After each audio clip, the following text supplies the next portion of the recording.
Well, we liked the CT100 so much, we bought two CT200s. So I'm gonna get these out of the box and get them assembled. All right, so here they are.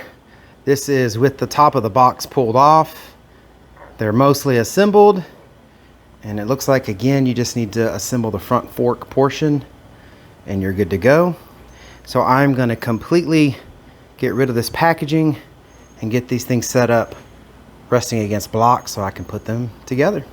All right, so I've got this one out of the packaging. As you can see here, I got it on blocks. That helps me assemble it while it's up off the ground. Then there's the fender, the clutch cover.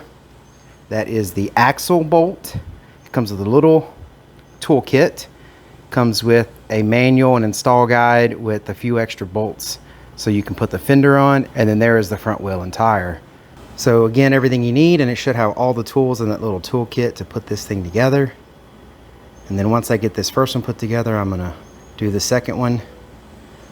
But the book has all the install instructions, so I'm gonna start assembling it.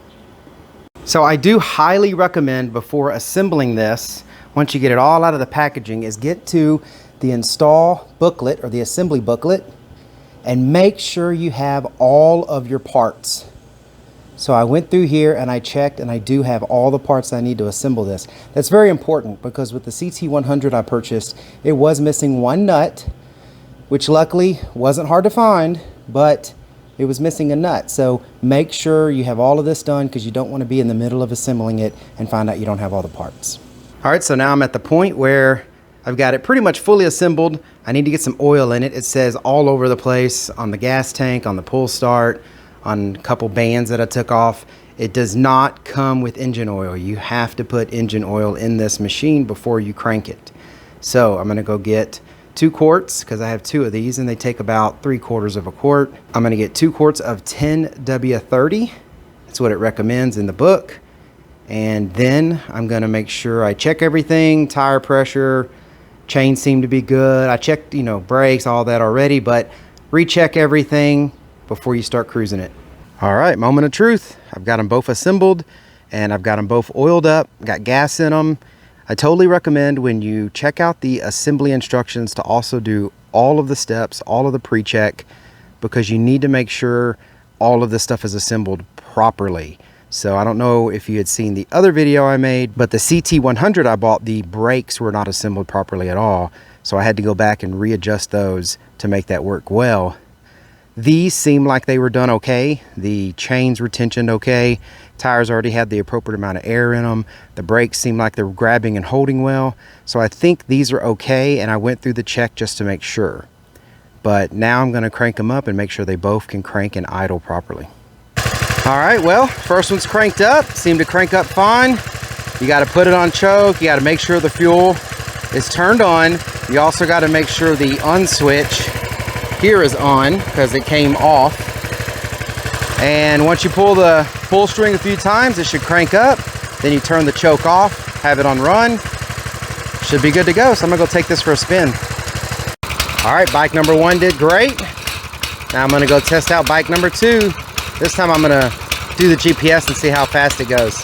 All right, so I ran the GPS while I was riding these, and about 19 miles per hour is what I'm getting out of them. So just because this is the CT200 and it has double the horsepower of the CT100 doesn't mean you're going to go any faster out of the box. Now that is because they have governors on them that restrict them to about 20 miles an hour. CT100 is about 3 horsepower. These two here are about 6.5 horsepower. So this little one we got here does about 20, and so do these. The difference though is there's a lot more torque on these CT200s than there is on the CT100. CT100 is still fun to drive, but the CT200 is definitely more appropriately sized and powered for an adult person. Like me, I'm 200 pounds. These little 200s get up and go pretty quick, and the 100 still does well, but it takes a little while to get going. All right, if this video was helpful, please give me a thumbs up. Also, if you haven't done so already, please subscribe to the channel. That really helps me out. And I'm hoping to make some pretty cool new videos about these 2 model bikes. Hopefully soup them up pretty soon. I'm hoping to get this CT100 to be, I don't know, 30 to 35 miles an hour. And then I'm thinking these, man, they could go up to 50 and it'd probably still be okay. So I'm gonna see what I can do to mod these out with the stock engine. And then if I have to go with more of an upgraded, you know, a lot of people do that Predator mod. If I need to do the Predator mod, I may, but I want to see what I can get out of these stock engines. All right, y'all, thanks for watching. Be safe out there.